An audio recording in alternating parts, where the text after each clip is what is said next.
Hey everybody, welcome back to my garden. It's another beautiful sunny day here in Florida, and today I am going to be trying out something new, but I think I might have solved the mystery about my tomato planter.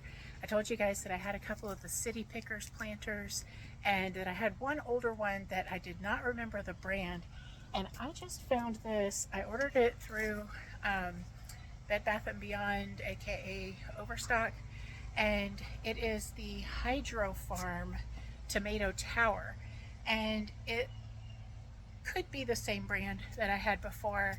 I'm not, like I said, not 100% sure, but that one that I had, that's the same color, kind of a plastic but terracotta look, came from a friend years and years ago, so I don't even know where it was purchased at the time, but I've enjoyed it for a long time.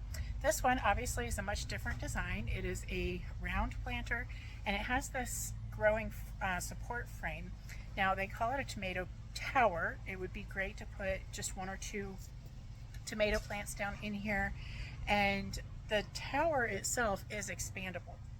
So you don't have to put this whole thing on right away, but you can add one layer at a time. These little connectors all just pull apart, just a simple straight plastic tube, and then the plastic corner connectors that allow you to keep building on. I suppose if you really needed to get something super tall, you could go get some extras of these, but I haven't looked for that. So one thing that I noticed right out of the box is, because of where we are in Florida, because of the mosquito issues that we have here, I was a little bit concerned about these watering holes.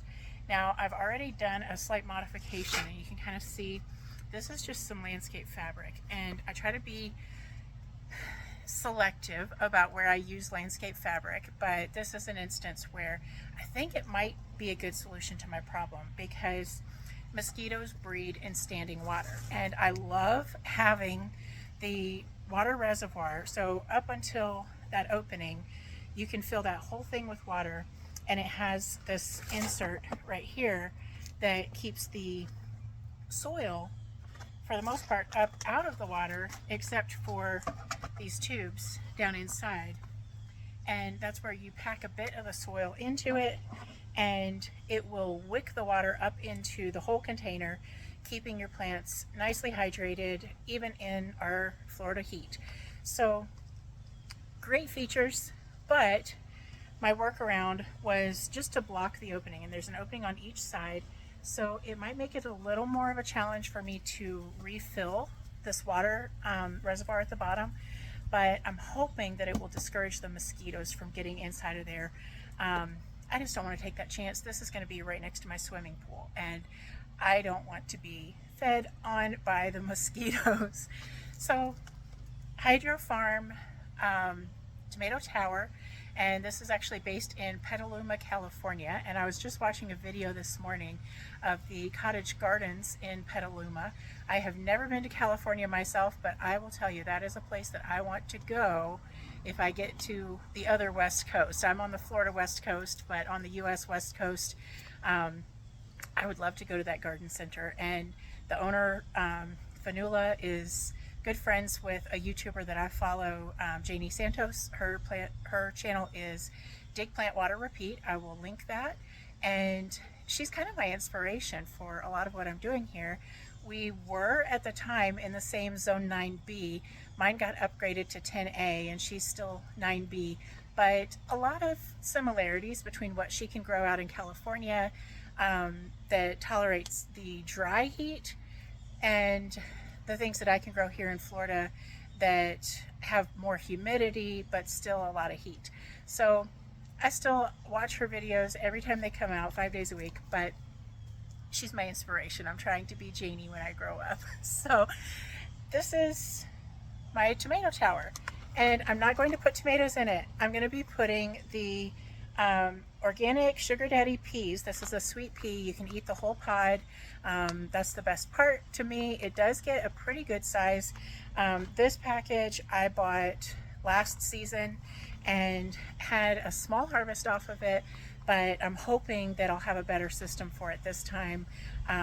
letting it be able to grow on these bars of the frame, the tower, and just really, it should go up to about 2 feet tall, and this frame goes up to 4 feet tall, so it'll have plenty of room if it wants to expand out any further, just to put out lots of fresh peas. This is an heirloom seed, so this is one of the ones that you can potentially save seeds that grow on your plants. You can use for creating new plants. So let me fill this up and we'll get started. Now, if you have watched any of my other videos, then you should know by now that if I am planting in a container, I'm going to be using Miracle-Gro potting mix. It is the best option that I have found that is easy for me to access in my local area, that supports plants in a container. Now, if it is ground soil, if it is raised bed soil, those things are formulated for a specific purpose, and potting mix is formulated for a specific purpose. It's made to go in a container. So the nutrients that are in there are going to be slow release.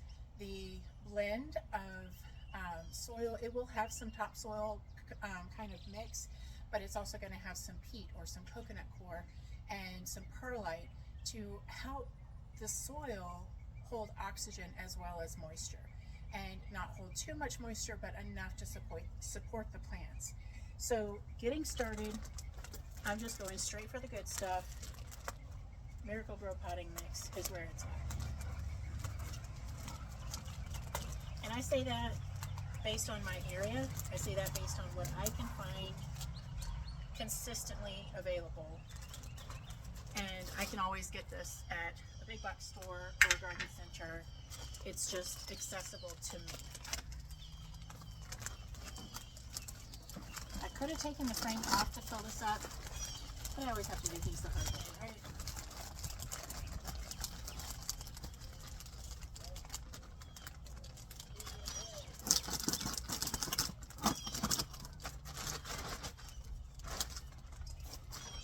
So I've got that about 2 inches from the top.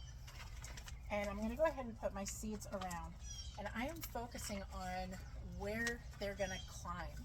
I want them to start climbing early and quickly so that they're going to succeed and they're going to grow upward and not just lay on the ground and be susceptible to mold. So my old rhyme, if you've heard me before, plant 4 seeds together, one for the sparrow, one for the crow, one to rot and one to grow. Learned that from my grandfather.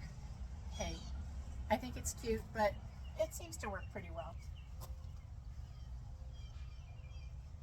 Especially with older seeds.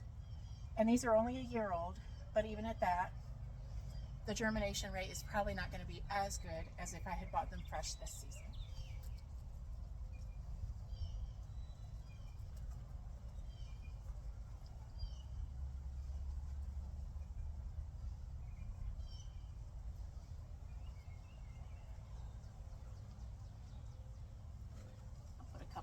In the center, because I can easily train those over to the side. So I did not push those down. I did not really bury them in the soil. I am just laying them right at the surface, and then I'm going to cover it the rest of the way with more soil.